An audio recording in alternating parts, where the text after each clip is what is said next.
나는 왜 그 말을 아직도 기억하는 걸까? 아침에 눈을 떠요. 이를 닦으려고 거울 앞에 섭니다. 갑자기 떠올라요.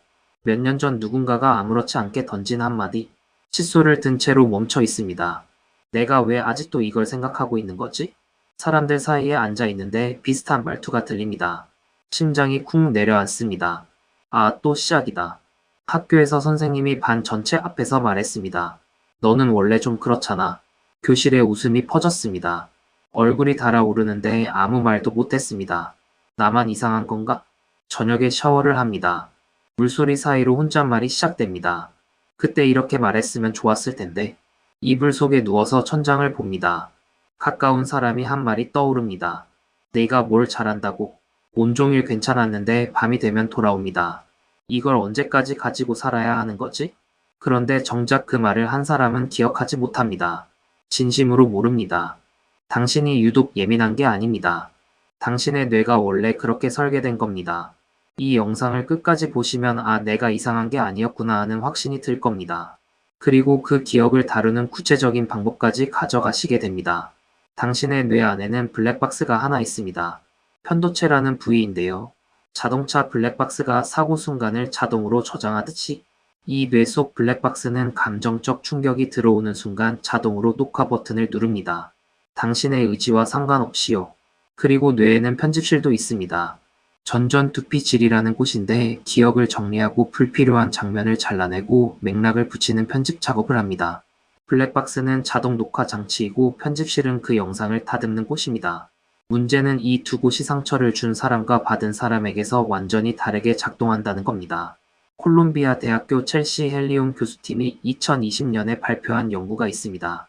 상처를 받은 기억과 상처를 준 기억을 각각 떠올리게 했더니 받은 기억이 압도적으로 많았습니다. 양만 다른 게 아닙니다. 더 충격적인 차이가 있습니다. 받은 사람의 블랙박스에는 고화질 영상이 저장되어 있었습니다. 표정, 목소리 톤, 그 순간의 공기까지. 반면에 준 사람의 블랙박스에는 거의 아무것도 남아있지 않았습니다. 하버드 대학교 로이 바우마이스터 교수의 연구가 이유를 설명합니다. 상처를 받은 사람의 뇌에서는 블랙박스가 최대 출력으로 작동합니다. 감정적 충격이 크니까 소리, 냄새, 촉감, 모든 감각을 통째로 녹화하는 겁니다. 반면에 상처를 준 사람의 뇌에서는 편집실이 즉시 가동됩니다. 자기 행동을 합리화하고 정당화하는 편집을 시작하거든요. 그 정도로 상처받을 일은 아니었는데? 편집실이 영상을 자르고 또 자릅니다. 결국 남는 건 메모장 한 줄뿐입니다. 받은 사람에게는 장편 영화가 남고 상처를 준 사람에게는 메모장 한 줄이 남습니다. 같은 사건인데 뇌가 완전히 다른 버전을 저장합니다. 그러면 상처 준 사람이 나쁜 사람이라서 그런 걸까요? 아닙니다. 편집실이 자아를 보호하려고 설계된 곳이기 때문입니다. 자기가 누군가를 아프게 했다는 사실 자체가 자아의 위협이 되거든요. 편집실이 자동으로 그 장면을 잘라내 버리는 겁니다. 그러면 왜 인간의 뇌가 이렇게 불공평하게 설계됐을까요? UCLA 나오미 아이젠버거 교수팀이 사회적 거부를 당하는 사람의 뇌를 촬영했습니다. 놀랍게도 신체적 고통을 느낄 때와 동일한 영역이 활성화됐습니다. 불에 데였을 때 반응하는 바로 그 부위가 누군가의 말 한마디에도 똑같이 반응한 겁니다. 원시 시대의 부족에서 쫓겨나는 건 곧 죽음이었습니다. 호랑이 앞에서 혼자 살아남을 수 있는 사람은 없었으니까요. 그래서 뇌는 사회적 거부를 생존 위협으로 분류하도록 설계됐습니다. 블랙박스가 그 순간을 고화질로 녹화하는 이유가 이겁니다. 다시는 같은 위험에 빠지지 않기 위해서요. 문제는 지금은 원시 시대가 아니라는 겁니다. 호랑이가 없는 세상에서 호랑이 경보가 울리고 있는 겁니다. 이쯤 되면 이런 조언 많이 들어보셨을 겁니다. 잊어버려. 긍정적으로 생각해. 이미 지난 일이잖아. 솔직히 전부 안 먹혔을 겁니다. 블랙박스에 녹화된 영상은 의지로 지울 수 없습니다. 편도체는 의식의 통제를 받지 않는 영역이거든요. 잊으려고 노력할수록 블랙박스는 오히려 더 선명하게 재생합니다. 담배를 피우면서 공기청정기를 켜는 것과 같습니다. 그게 당연합니다. 방법이 틀렸으니까요. 블랙박스 영상을 지울 수는 없습니다. 하지만 그 영상에 자막을 다는 건 가능합니다.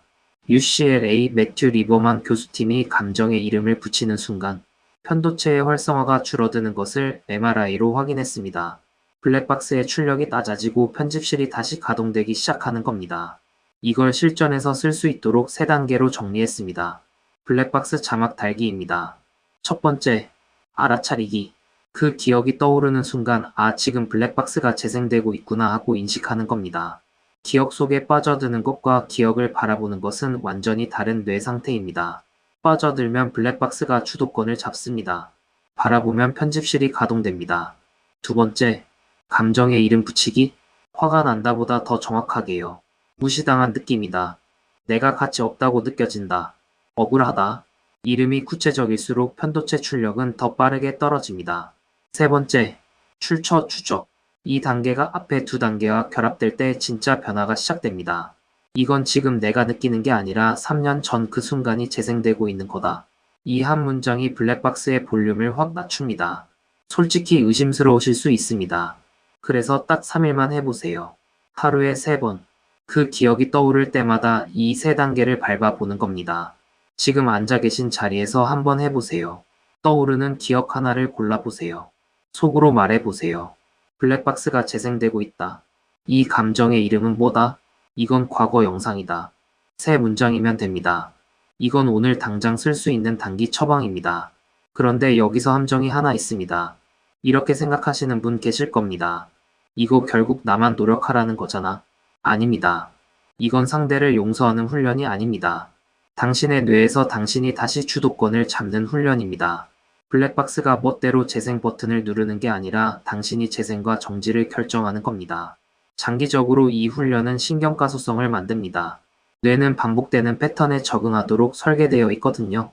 30일 정도 반복하면 편도체와 전두피질 사이에 새로운 경로가 만들어집니다. 블랙박스가 재생될 때 편집실이 즉시 응답하는 뇌로 바뀌는 겁니다. 하루 30초면 됩니다. 잠들기 전에 오늘 블랙박스가 재생된 순간을 하나만 떠올리고 자막을 달아보세요. 정리하겠습니다. 첫 번째, 당신만 기억하는 게 아닙니다. 뇌의 블랙박스가 생존을 위해 자동으로 녹화한 겁니다. 두 번째, 상처 준 사람이 기억 못하는 건 편집실이 자아를 보호하려고 영상을 잘라낸 겁니다. 세 번째, 블랙박스 영상은 지울 수 없지만 자막을 달 수 있습니다. 알아차리기, 이름 붙이기, 출처 추적하기. 다음에 누군가의 말이 가슴에 찌를 때를 상상해 보세요. 예전이라면 밤새 그 장면을 반복 재생했을 겁니다. 하지만 이제 당신은 다릅니다. 블랙박스가 켜졌구나. 무시당한 느낌이구나. 과거 영상이 재생되는 거구나. 이 세 문장을 말하는 순간 당신은 기억에 끌려다니는 사람이 아니라 기억을 다루는 사람이 됩니다. 당신은 이미 충분합니다. 단지 블랙박스 사용법을 몰랐을 뿐입니다. 여러분은 오늘 어떤 기억이 가장 먼저 떠올랐나요? 댓글로 적어주세요. 적는 것 자체가 자막 달기의 첫 번째 단계입니다.